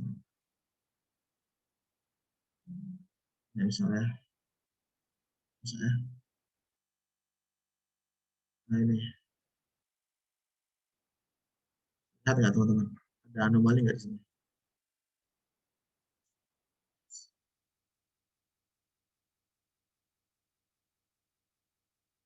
Oke, dari gambar terlihat ya, bahwa kelihatannya ada anomali di employee number 2. Ya. Di semua aspek dia kelihatannya mengeluarkan expense atau menghabiskan expense yang lebih banyak dibandingkan employee lainnya gitu ya. Mungkin narasinya kalau gini kita buat, ya tentu sudah mendapatkan data, jangan-jangan oh ini employee nomor 2 misalnya ternyata pejabat gitu misalnya gitu ya. Atau dia ternyata memang suka aja naik pesawatnya misalnya yang first class. Dana suka bintang 5 gitu misalnya. Ini tentu kalau praktek audit yang mesti dilihat apakah nilai-nilai ini tadi melebihi pagunya atau enggak. Kalau nggak melebihi pagu ya nggak masalah juga sebenarnya. Cuma perlu jadi catatan aja gitu. Mungkin dalam pembahasan terkait dengan penghematan gitu. Misalnya kok yang lain aja misalnya bisa dengan output yang sama segini gitu. Dia naik sedikit gitu. Misalnya output atau hasil dari pekerjaan auditor bisa saja mungkin gitu ya. Ketika melihat seperti ini, katakanlah ini tadi si employee 2 ini menghabiskan uang yang tidak melebihi pagu. Gitu. Ini kalau dalam pemerintahan mungkin agak sulit ya, karena pagu itu kan sudah ditentukan nasional. Gitu. Anggaplah contohnya misalnya ini perusahaan swasta gitu ya. Si employee 2 ini tidak melebihi pagu ini sebenarnya, tapi sangat boros. Tapi dia anomali. Pegawai yang lain segini pun bisa gitu ya. Menghasilkan pekerjaan yang baik gitu ya. Nggak ada masalah dalam tugasannya gitu. Mungkin auditor bisa menyampaikan kepada manajemen bahwa sepertinya bisa disesuaikan pagunya. Tadi pagunya adalah 1.600, tiket 1.200. Bisa disesuaikan pagunya supaya terjadi penghematan. Misalnya. Contohnya itu nggak mesti harus begitu ya. Kaitkan dengan kegiatan audit sebenarnya. Oke, kita lanjut ke soal nomor 2, teman-teman. Nah, jadi anomali berdasarkan Z-score, biaya perjalanan, dan hotel gitu ya. Nah, ini dan ini. Nah, saya akan menggunakan metode yang Z-score saja. Jadi, kalau ada yang caranya, kemungkinan besar hasilnya sama gitu ya. Karena tadi sudah kita buktikan. Oke, ini mau saya buat aja langsung, misalnya Z-score D gitu ya. Z-score, nah, skor A, gitu. Anggaplah seperti itu. Dibutuhkan min deviasi.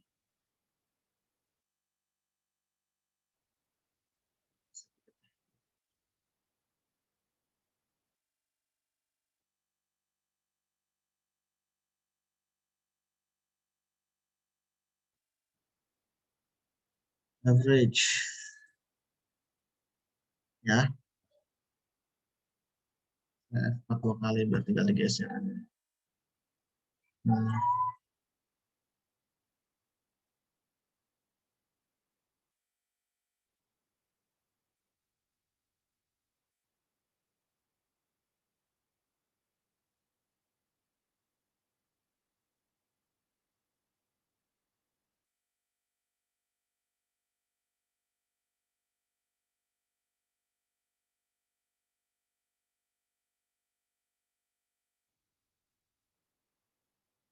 wah,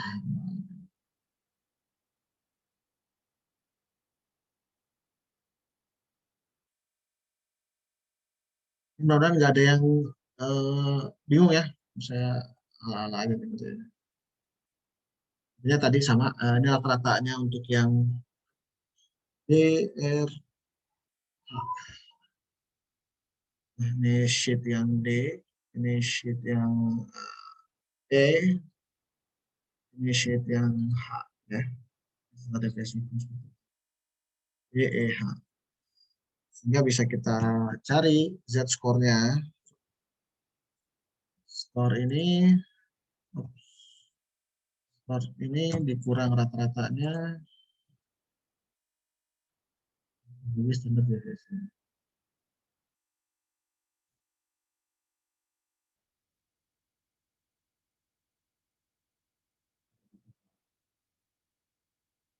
Nah, ini Z-score untuk yang D, kalau yang F tinggal saya geser.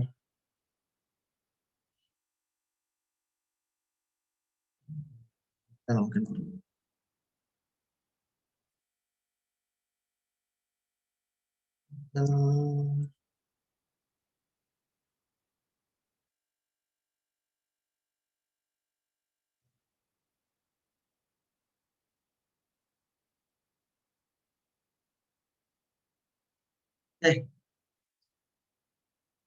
Inilah Z-score-nya. Jadi kalau ada anomali, mungkin anomali yang pertama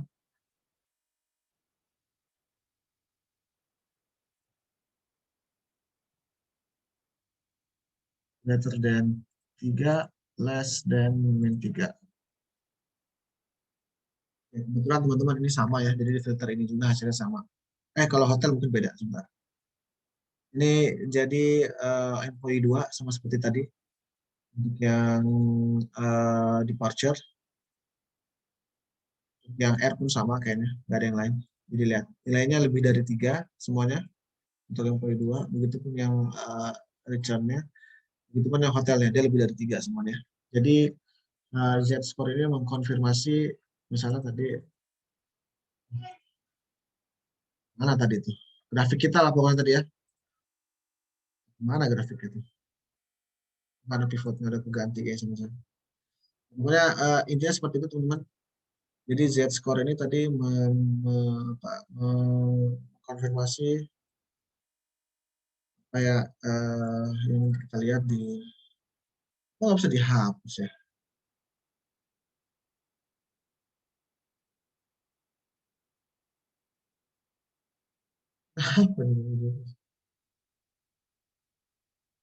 Nah, seperti itulah teman-teman kira-kira. Bandel ini. Ada yang beda nggak hasilnya? Pak, izin bertanya. Oke, silakan.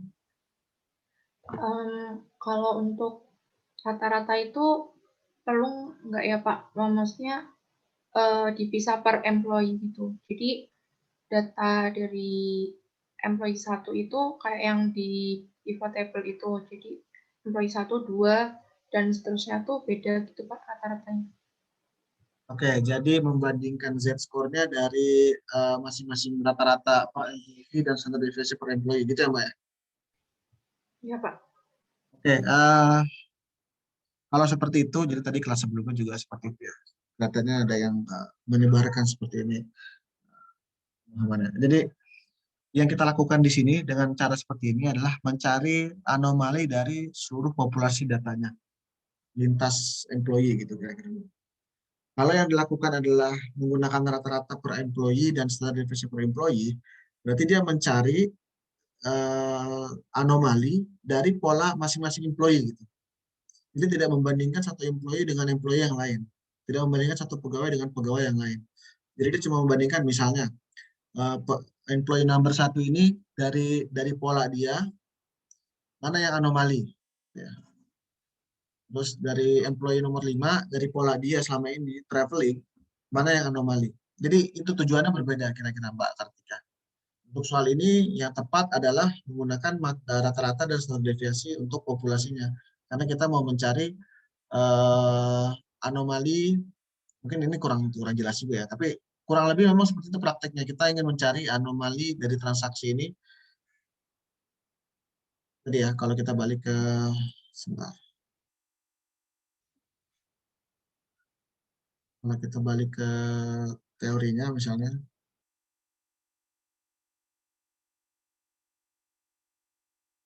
Misalnya ini aja. Nah, dari persebaran data ini populasinya. Jadi kita mau lihat mana transaksi yang jauh dari apa namanya? Kelihatan nggak sih? Nah, dari rata-ratanya gitu ya. Mana yang jauh dari rata-rata seperti ini. Kalau yang dilakukan adalah ketika memisahkan standar deviasi dengan rata-ratanya per employee, maka harusnya garis ini jadi ada sejumlah employee tadi. Cuma mendeteksi berarti ini ada sekitar 5 gitu ya, employee 1 ada sekitar 5. Jadi mana yang anomali di antara 5. Dan itu tidak menggambarkan anomali secara keseluruhan dan tidak merepresentasikan tujuan yang diinginkan, yaitu mencari anomali dari keseluruhan transaksi. Jadi komplotannya ini tadi loh Mbak. Komplotan hijaunya ini adalah seluruh populasi, bukan per pegawai. Kira-kira bisa dimengerti nggak? Baik Pak. Terima kasih Pak. Ya, sama-sama. Oke, itu ya, jadi teman-teman ya. Menggunakan, ini ya bukan berarti yang tadi itu tidak bisa dipakai. Itu bisa dipakai ya, bisa digunakan tergantung tujuannya. Tujuannya mau melihat anomali per pola populasinya atau anomali per behavior pegawainya misalnya. Kan bisa aja misalnya kalau per pegawai gitu ya. Dia biasanya travelnya 100.000, 200.000, tiba-tiba dia travel tiba-tiba 800.000 gitu. Itu bisa aja kalau tujuan pemeriksaannya atau anomaly detection-nya adalah seperti itu. Gitu ya. Untuk kasus ini kita lihat pola keseluruhan, bukan per pegawai. Oke, untuk soal nomor 1 ada yang mengerjakannya dengan cara yang lain atau menghasilkan anomali yang berbeda? Silakan. Ada pertanyaan lain juga?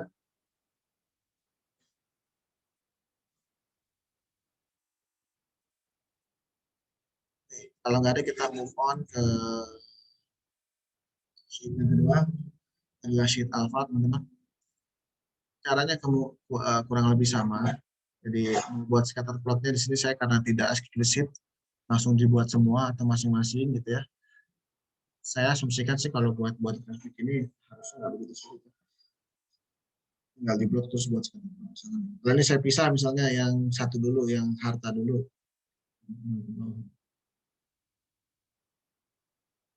Harta dulu. Nah ini kan bisa kelihatan bahwa kenormalannya atau trennya itu di sini ya, komplotan ini ya. Maka yang jauh dari komplotan ini atau dari garis ini misalnya, itu bisa kita, mungkin kesimpulan sementara kita adalah anomali ya. Ini, angka-angka ini adalah anomali. Outlier, karena jauh dari kenormalannya. Begitu juga yang hutang teman-teman. Nanti bisa dicoba aja sendiri ya. Saya prinsipnya sama, ini saya hapus saja. Sekarang kita mungkin langsung coba berdasarkan Z-score-nya dengan metode yang sama, persis. Atau di sini kita coba buat cara yang lain, kita pakai batas atas batas bawah sebenarnya. Mengakomodasi mungkin teman-teman yang enjoy dengan cara menggunakan batas bawah.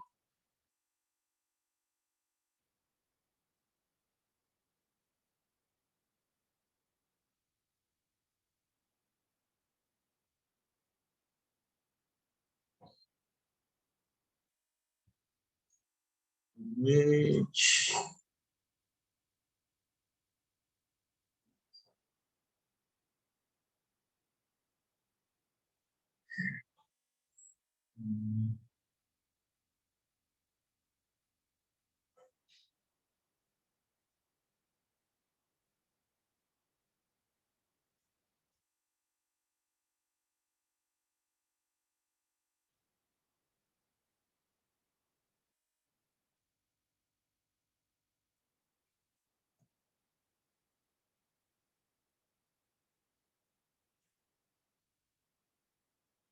ini ya, kira-kira ya.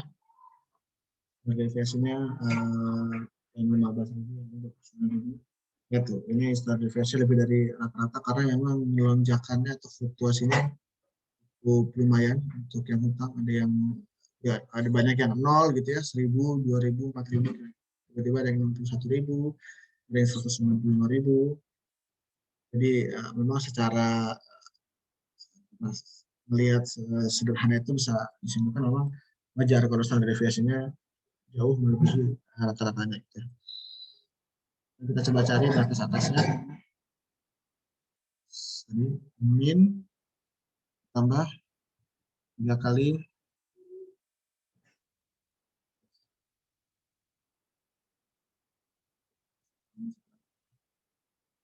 atas bawahnya min dikurang 3 kali standar deviasi.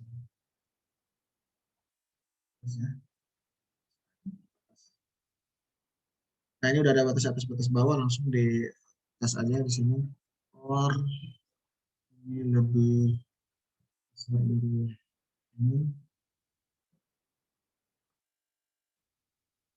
lebih kecil.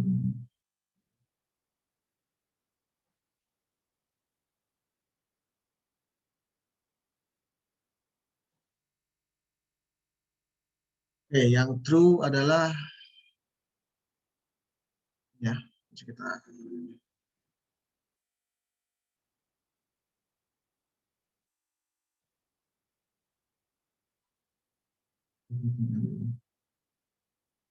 Yang true adalah teman-teman yang menggunakan Z-score bisa dicek apakah hasilnya sama atau enggak. Yang harta ya. Sama nggak? Ada atau ada yang beda nggak?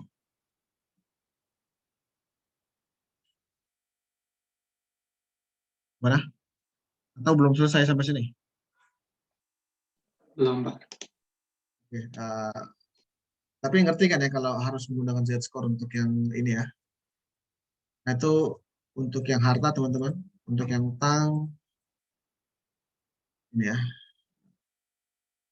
Ini anomali sekali dia 100 ribuan dari di antara tadi yang utangnya banyak yang 0, ada yang 1000, 2000, 3000, tiba-tiba jadi. Ya, lihat bahwa ini adalah anomali. Jadi inilah kemungkinan besar yang tadi ada di scatter plot yang jauh dari komplotan-komplotan itu. Oke, kira-kira demikian teman-teman untuk materi kali ini. Oke, saya mau ingat kelas sebelumnya tadi saya lupa terkait dengan sampling. Saya mungkin nggak begitu dalam ya terkait dengan sampling. Di materi cuma di RPS cuma di untuk random dan random between. Random itu ya cuma random aja gitu ya. Random aja gini. Mau dibuat itu di random gimana sih?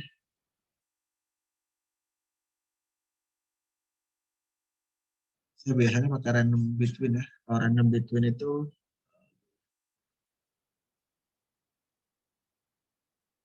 batas bawahnya berapa? Misalnya batas bawahnya 1, batas besarnya 100 misalnya.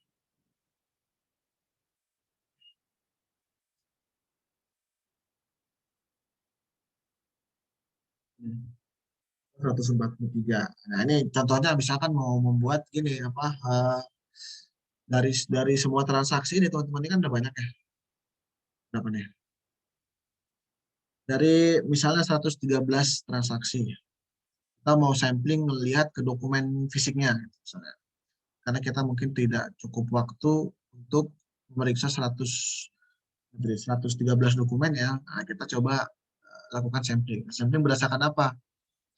Sebenarnya banyak sekali ya cara sampling ya. Ada yang namanya purposive sampling, ada yang random sampling. Kalau di sini yang dimasukin di RPS ada random sampling ya, random aja. Oh tadi misalnya contoh bikin samplingnya mau ngecek ada ini deh, ada 5 dokumen yang mau kita cek itu dari 113 contoh.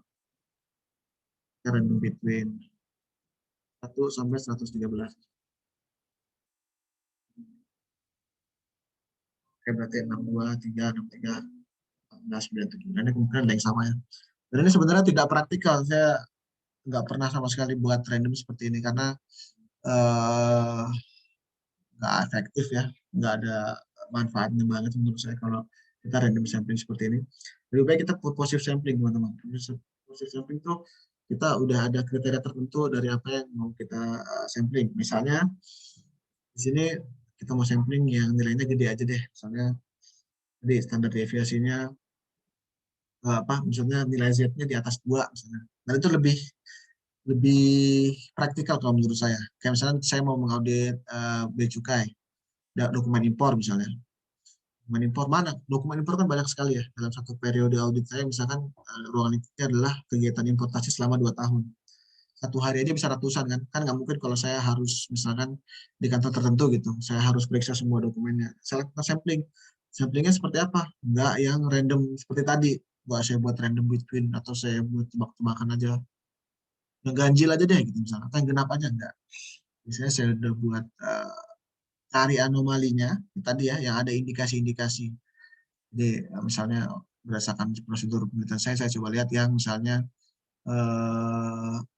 menurut perhitungan saya kok biaya masuknya kurang dari potensinya misalnya. Saya buat lalu lihat oh hasilnya adalah sekian dokumen. Nah, itulah yang saya minta gitu ya. Jadi sampling itu sangat tidak direkomendasikan kalau menurut saya random sampling seperti tadi menggunakan random between atau random. Baik purposive dengan cara tadi pencarian indikasi anomalinya sesuai dengan proses bisnis masing-masing.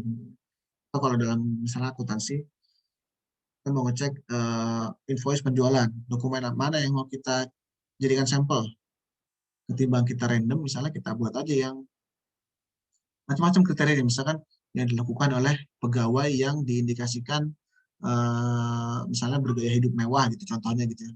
Saya coba lihat sampling dokumen-dokumen yang dilakukan, yang disetujui oleh si pegawai ini. Atau termasuk contoh purposive sampling, udah ada apa namanya batasan-batasannya. Gitu. Jadi, saya nggak tahu itu sampling itu gimana nanti diujikan kan. Saya nggak akan diujikan ya, kalau diujikan paling random-random kayak tadi karena di RPS seperti itu. Oke, ada pertanyaan teman-teman sejauh ini? Sudah jam 9. Izin bertanya, Pak. Oke, silakan. Terkait Z-score tadi, yang di PPT kan disebutkan bahwa tidak ada patokan atau kriteria tetap terkait batas anomali atau outlier. Nah, itu kan untuk latihan ini kita pakai 3, Pak. Nah, untuk kedepannya nanti menyikapinya gimana, Pak? Atau apakah di soal itu ditentukan atau gimana? Untuk ujian saya tidak bisa memastikan sekali lagi ya, karena saya bukan yang menentukan soal ujian. Mudah-mudahan nanti ditentukan batasnya berapa gitu ya, batas minimalnya min berapa, batas maksimalnya berapa gitu ya. Atau kalau tidak ditentukan, kita tentukan aja di sini bahwa batas anomali adalah 3 atau -3 seperti tadi gitu ya. Supaya nanti tidak ada kebingungan. Boleh cerita sedikit, saya di diklat lain, saya bikin soal yang buat soalnya mirip, cuma data-data bea cukai di diklat ABK buat auditor Itjen. Buat anomalinya malah dua tergantung ya. Baik lagi tadi misalnya mau ke sampling kita, Mas Amir. Misalnya kita punya cukup banyak waktu dalam penugasan, katakanlah 5 hari nih, saya mau ngecek dokumen impor. Kalau kita pakai misalnya tadi anomali berdasarkan kriteria tertentu ya, Z-score-nya yang 3, dilihat, wah cuma yang masuk ke jaring itu misalnya cuma 4 dokumen, orang kita punya 5 hari gitu ya. Coba deh saya perluas samplingnya dengan menurunkan tingkat ya signifikansinya tadi atau tingkat batasnya tadi ya, batas outlier-nya. Saya buat 2, oh ternyata ada sekitar misalnya 20 atau 15 dokumen, nah itulah yang saya pakai. Nah gitu Mas, makanya saya sampaikan tadi tidak ada batasan yang baku gitu ya, sesuai dengan ini ya, pada praktik. Tapi untuk ujian 3 aja gitu.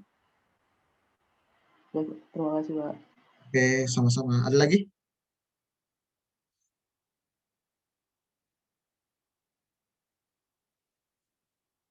Oke, kalau nggak ada, kita move on ke SQL. Silakan teman-teman, kalau ada yang mau ditanya terkait dengan SQL. Saya sih ada beberapa yang jatuh ya soal SQL.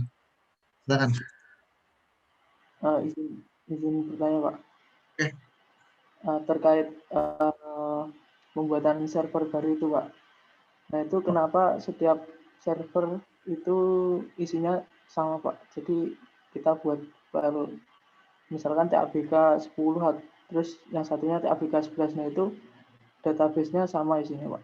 Terus kalau dihapus juga, yang satunya ikutan juga dihapus. Nah, itu gimana, Pak? Itu dari query yang mana tuh, Mas?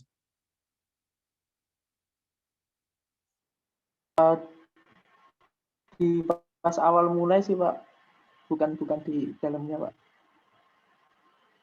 Itu gimana? Saya Di kurang. awal mulai kan di tutorial punyanya Dosko kan itu kita buat itu file dulu, Pak, yang ada suruh masukin portnya, terus ada IP-nya kayak Oh gitu, iya, Pak. iya. Nah, Yang terus settingan kita servernya itu ya? buat lagi. Iya, Pak. Pertanyaannya Itu kenapa? memang begitu atau bagaimana, Pak? Ya kayaknya sih seperti itu Memang aja. kenapa kok itu ketika kita buat beda itu database-nya itu ngikut semua, Pak. Jadi kalau dihapus satu, yang satunya itu juga kehapus kayak gitu, Pak. Bisa di share screen nggak, Mas? Saya nggak dapet yang maksudnya yang mana gitu. Ada nggak yang bisa ditunjukkan Bentar, ke saya? bentar. Jangan terkait apa? Dari pas ngebuka HDSQL-nya, pengen connect ke server gitu. Iya, Pak, di ID SQL. Nah, saya close dulu ya. Coba saya share screen ya.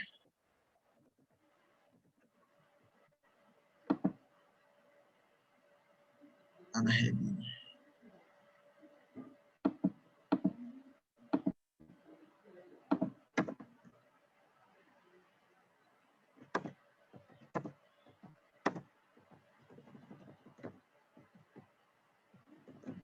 Ini SQL. Di sini kenapa, Mas? Nah, itu Pak, ketika kita buat baru Koneksinya? Iya Pak. Oh, jadi gini, kita mau connect kemana nih sebenarnya? Karena kita ini connect-nya ke host, ya. Jadi ya mungkin sama-sama aja. Ini bisa jadi, misalkan kita mau connect ke server yang berbeda macam-macam gitu, Mas. Ini makanya alamatnya beda nih. Misalnya, ini banyak ya. Ya, nah nih, kalau 12.177 kan connect ke host atau ke laptop kita sendiri gitu ya. Jadi ya ini connect kita. Kayaknya kalau kita tambah selama ya nanti kemungkinan sama gitu ya. Tapi nggak tahu deh, saya belum pernah coba. Kalau kita buat koneksi yang beda namanya tapi host yang sama, nah sama. Jadi adanya fitur ini basicnya adalah untuk memungkinkan kita barangkali nanti Mas Amir mau jadi database administrator misalnya nanti di kantor gitu ya.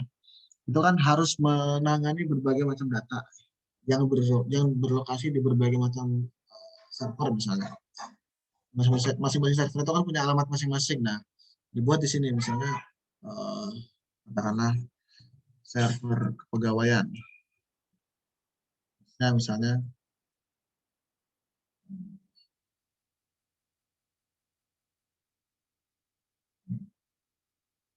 sini nih. Nah, diganti dari misalnya 10, 100, 125, 22 dengan aksesnya siapa, passwordnya siapa, portnya berapa. Jadi nanti kapan-kapan nanti mau ke server ketok tinggal diklik di sini langsung masuk ke akses ke servernya. Jadi itu aja sih Mas dalam hal ini. Dan ini tentu nggak bisa connect karena ini saya connect kemana ini nggak tahu. Ya bisa ada beberapa dosen yang menyediakan kayak SQL servernya di virtual private servernya.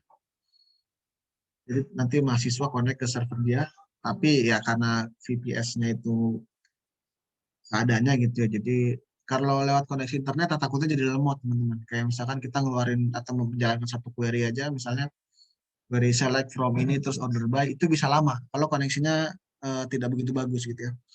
Untuk latihan ini seolah-olah kita mengakses server padahal servernya adalah di host kita sendiri. Jadi tidak ada kendala internet di antara host dengan front end-nya. Itu kira-kira Mas Amir. Mas Amir kan panggilan ya, Pak? Iya Pak. Ya. Pak, terima kasih Pak. Oke, sama-sama. Ini ya, ini untuk pilihan aja. Teman-teman, untuk latihan ini kita pakai host lokal host saja. Di kemarin. Jadi kalau kita ke connect ke server database lain kemungkinan seperti ini juga nanti, tapi pasti beda ya arsitektur di dalam sini seperti apa gitu ya. Ini kebetulan punya apa lokal host saya aja mungkin beda sama lokal host teman-teman ya. Sini. Oke, ada yang lagi yang mau ditanya terkait soal misalnya apa gitu, ada yang kesulitan? Mau nanya Pak. Oke, silakan. Yang itu yang kalau ngitung yang nomor 15 itu gimana Pak? Yang work time. Enggak ya. Yang itu work time-nya Pak. Ini ya? Ya yang itu. Buat laporan terkait data pegawai yang berisi ID, nama setiap pegawai, jabatan, dan gaji per bulan selama bekerja hingga saat ini dengan output sebagai berikut. Nanti nyari work time ya, selisihnya jadi bulan ini seperti apa gitu ya. Iya Pak. Saya coba ya, Mas ya. Saya geser dulu.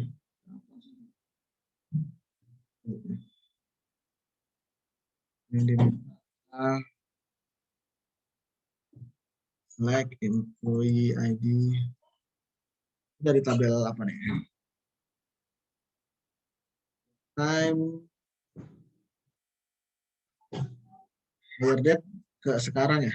Berarti Iya Pak. sebentar.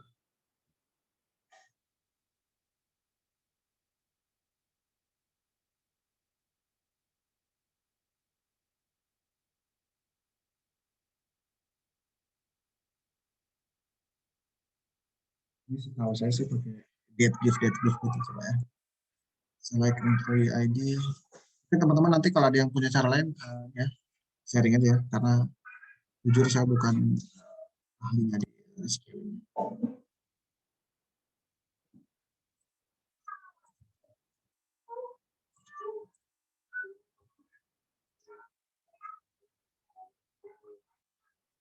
Work time ini ya. Saya coba misalnya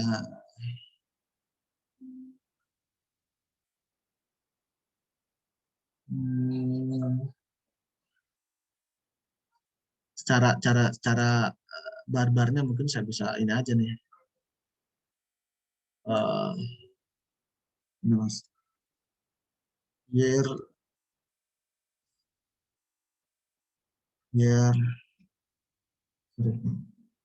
2021 misalnya sekarang gitu ya. Dikurangin year date. Ini barbarnya mas ya, maksudnya saya manual. 12, berarti ini kan sesinya 12 gitu ya. Tambah sisi bulannya.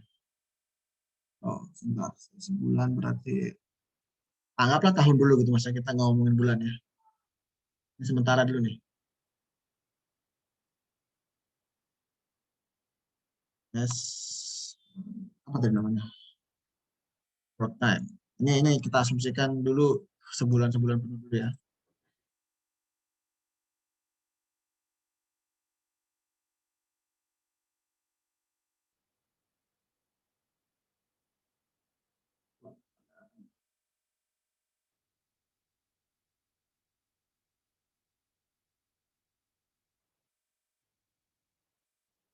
Nah, saya cari query untuk tanggal dulu deh. Select that div hour.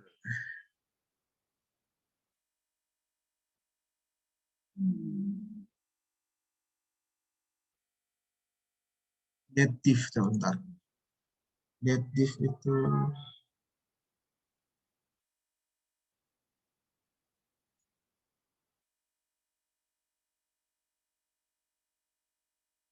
nah bisa pakai ini ternyata mas.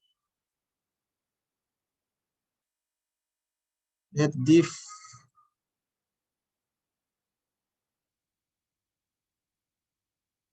ya formatnya apa sih? Tahun, bulan, tanggal ya.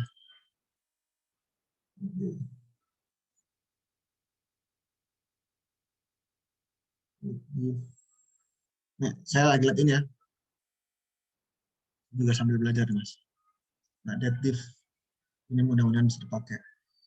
That div month, tanggal pertama sama tanggal kedua. Nah ya. That div month, tanggal pertama berarti hire date. Lalu tanggal sekarang 2021 tanggal berapa sekarang? 06 07. Pak, nggak mau ini.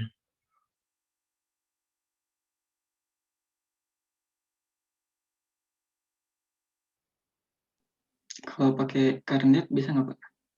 Oke apa? Current date yang itunya, yang tanggal keduanya. Ini current date ya? Mm-mm.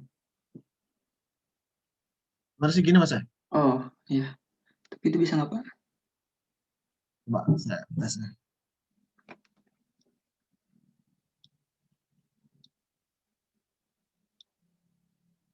Ini kelihatannya masalahnya di dead diff-nya nih. Ini nggak mau dia. Dead diff, kok dia nggak mau dead diff Mas ya?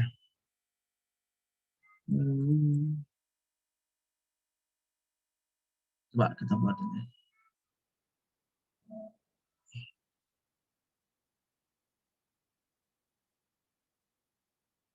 Nah, itu yourself deh. Ini saya praktekkan bagaimana saya masih belajar juga ya.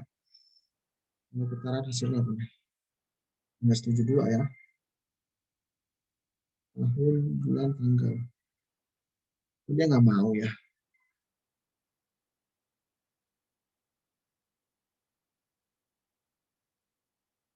Oh, coba dibalik ya.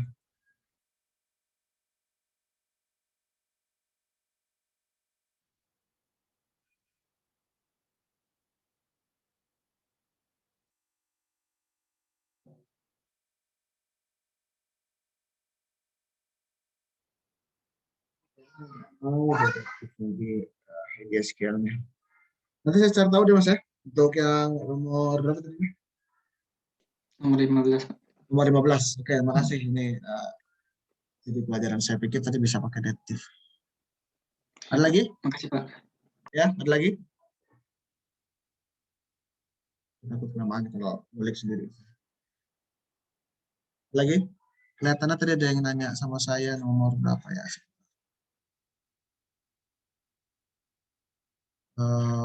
Mana WhatsApp saya?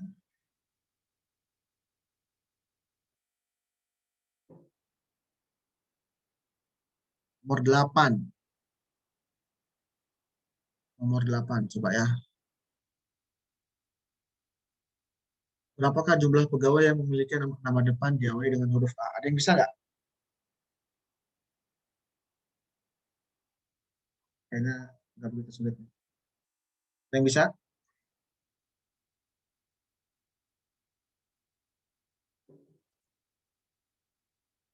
Ya tinggal gini ya. Jelas bukan sih kalau di ini. Ini ya.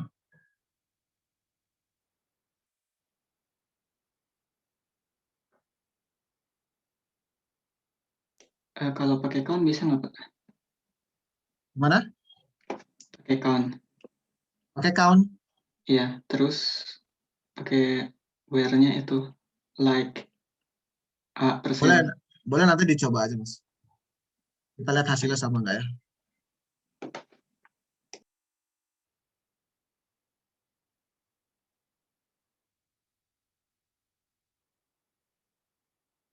Nah ini.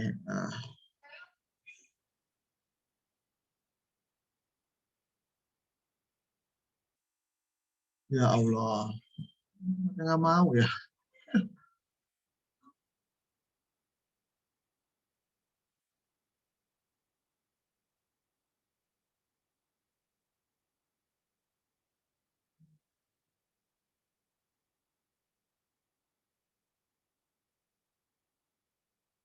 Ini saya nggak tahu apa yang salah nih. Coba Mas Dimas, silakan di-share dulu. Saya harus semua nih query. Oh, iya. Belum dibuka, Pak. Bentar, Pak. Oke. Sedikit nge-lag.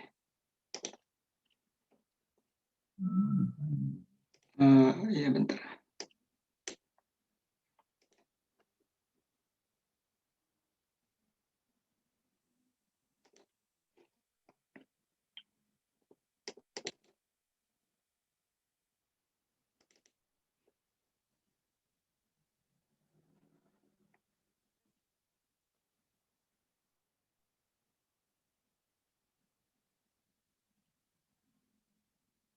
Nggak mau ini.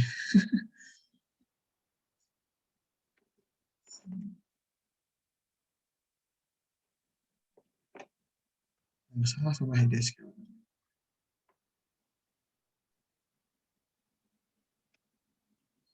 Oh, nggak bisa. Ini having harusnya salah saya.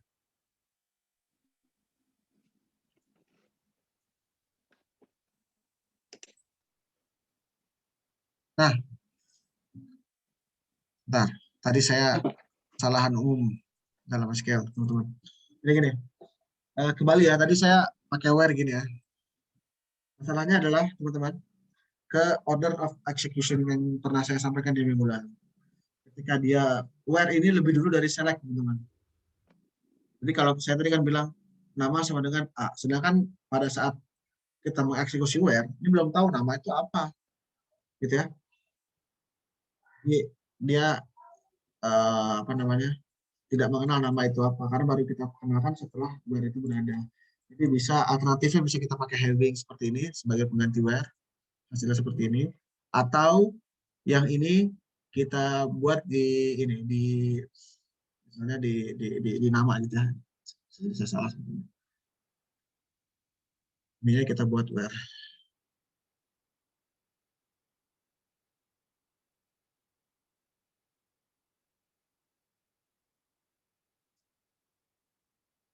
Ini ya. Ini adalah namanya yang dipertanyakan seharusnya seperti ini. Ini saya ngaco, mohon maaf.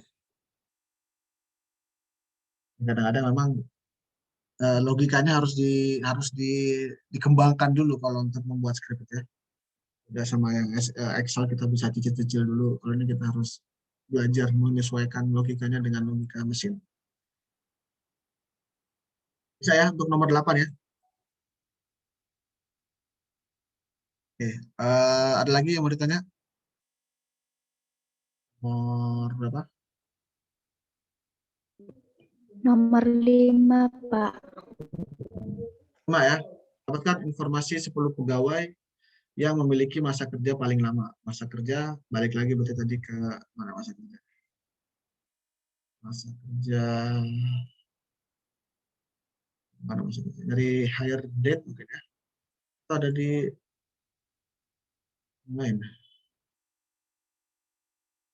Jobs. Ini dari employees ya. Ini. Masa kerja kemungkinan adalah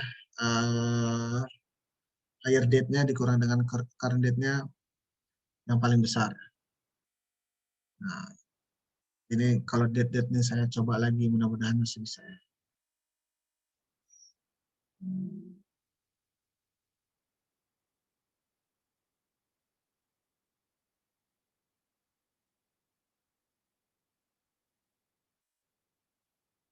Nah, misalnya date div nih, saya penasaran kok nggak bisa ya.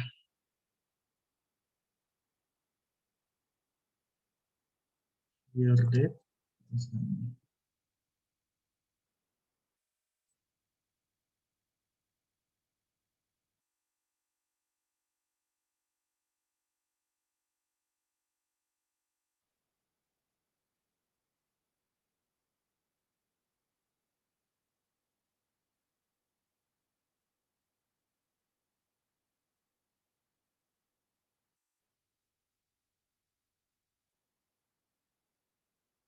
Bismillah. Wah, ini date div nggak bisa dia nih. Saya kurang aja coba ya, pakai tahun aja ya, coba ya. 21 udah kurang year. Kali aja bisa nih.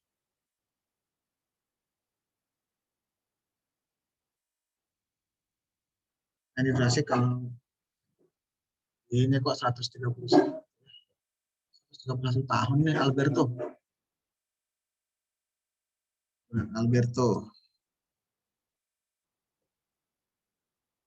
Ini ya. Karena typo nih ya. 1890. Ya ternyata bisa pakai gini ya. Jadi ini kalau tahunnya doang teman-teman ya. Kalau tahunnya doang. Jadi berapa lama tahunnya? Mungkin bisa kita apa? Kita tambahin dengan bulan misalnya.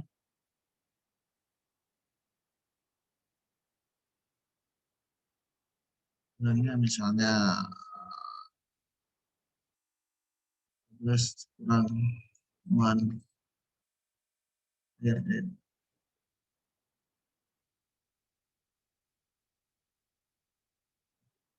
Yang kurang nih kayaknya. Nah, ini.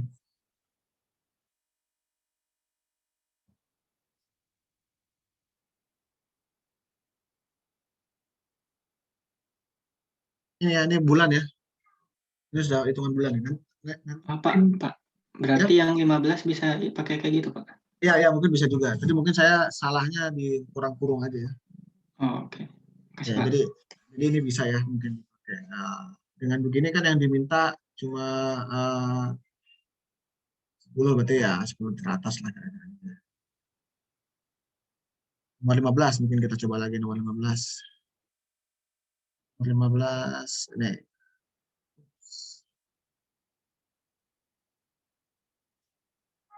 Apa tadi nih Mas? Gaji nama, oh sama kayak gini cuma ini ya fieldnya banyak gitu Mas ya. Punya Pak, work time yang bulannya. Sama kayak gini. Nama ini mungkin main work time gitu. Dan field-fieldnya di semua tuh. By ID, first name, last name.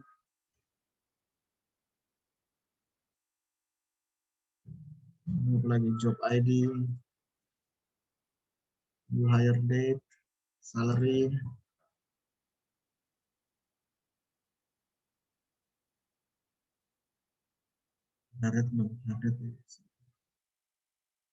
Salary.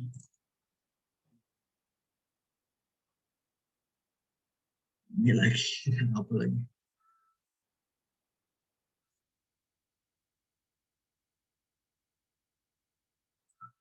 Oke, ini Mas ya. Iya Pak, makasih Pak. Oke. Nah, ini cara yang tanpa function ya, ini jadi kayak manual gini ya. Ini mungkin bukan yang terbaik teman-teman. Jadi saya memang nggak begitu apal banyak function karena tidak mengerjakan ini sehari-hari gitu, jadi cuma paham logik. Banyak kerjaan dengan aja. Kurang lebih seperti itu juga bisa. Nanti mungkin kalau saya temukan functionnya yang bisa, tadi kok deadlift nggak bisa ya.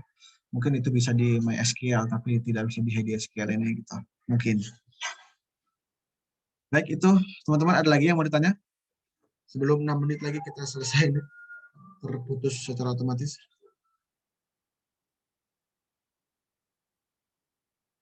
Kalau nggak ada mungkin sekian teman-teman.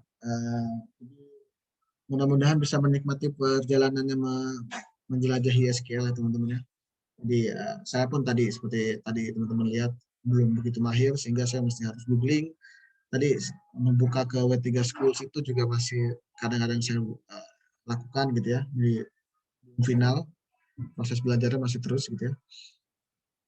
Jadi, jangan ragu karena saya mungkin tidak lebih baik dari teman-teman di SQL. Baik, saya sudahi mungkin teman-teman. Terima kasih untuk partisipasinya pada kuliah malam hari ini. Mohon maaf kalau ada kekurangan dari saya dan mohon dimaafkan kalau ada kesalahan-kesalahan. Semoga ilmunya bermanfaat di perkuliahan hari ini. Terima kasih. Assalamualaikum warahmatullahi wabarakatuh. Waalaikumsalam warahmatullahi wabarakatuh. Terima kasih Pak. Terima kasih Pak.